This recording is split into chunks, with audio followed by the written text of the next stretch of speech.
This is Hannibal here from the Hannibal TV on YouTube with a daily wrestling news update for you. A lot of news today. And by the way, I did a great interview with Lance Von Erich last night live, and there were some fan questions thrown in. I highly suggest people check that out. Brian Knobs, the nasty boy, very controversial character. It's all over the news today. He's back in the hospital. Apparently, I mean, the guy's been partying his entire life, and he's now older and suffering health issues. God bless him. Now he needs money. The thing about a lot of these old wrestlers, and I don't know if he works a normal job or not, but like a lot of these guys, when they stop wrestling, they just do autograph appearances here and there and don't work real jobs, and then they don't have money when health issues come up. I'm not saying that's his case, but that's an issue with a lot of wrestlers, that they don't want to work a normal job, or they might not be qualified for a good job, like in the movie The Wrestler, where the guy had to go back and work at a supermarket and then gets recognized. That is a reality, and I know some that do that, and it is tough. But then if you don't do it, and I'm not saying he doesn't, but you run into the issues like that. I mean, I'm sure he made a ton of money. He was in the AWA, WWE, WCW. He was on Hogan Knows Best. He had a judge show at one point. He had a wrestling school at one point. Wish him the best. In other news, Ray Phoenix has finally been released from AEW. He's expected to start appearing in WWE soon. Dave Meltzer has confirmed this. He says he finds it weird that Tony Khan was holding on to guys like Phoenix, Miro, and Ricky Starks for so long and not using them. He said they would have saved millions of dollars if they would have just released these guys sooner. In the end, they're releasing them anyways. Are any of them going to be real difference makers in WWE? Time will tell on that. Apparently, AEW has also released Zach Knight, the brother of Saraya, aka Paige, who I didn't even know was under contract. He's one of these guys one of these lucky wrestlers that get paid by AEW for not doing much and not being over. By the way, they haven't used Paige since October, and they're paying her a lot of money. Lucky people, very, very lucky people. WWE did not use The Rock or Cena on SmackDown or on Raw last night, which a lot of people thought at least Cena would have appeared.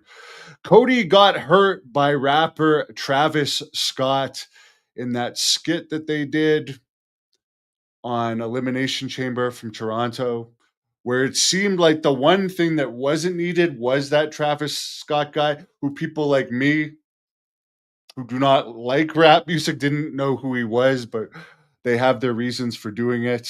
But Cody Rhodes is injured with an busted eardrum or something right now. The Hardy Boys are going to appear for WWE again this week. I did talk to a friend of mine who represents a lot of wrestlers, is kind of a wrestling agent, represents a lot of famous wrestlers too. I won't say all of them, but he's pretty much confirmed with me that TNA is not hiring anyone. The WWE doesn't want them to hire these days, and is working extremely closely with WWE. I mean, they have a multi-year collaboration deal. So you guys could almost consider, although they do have the ability to hire some guys under their own deals, WWE and TNA are becoming more and more one and the same.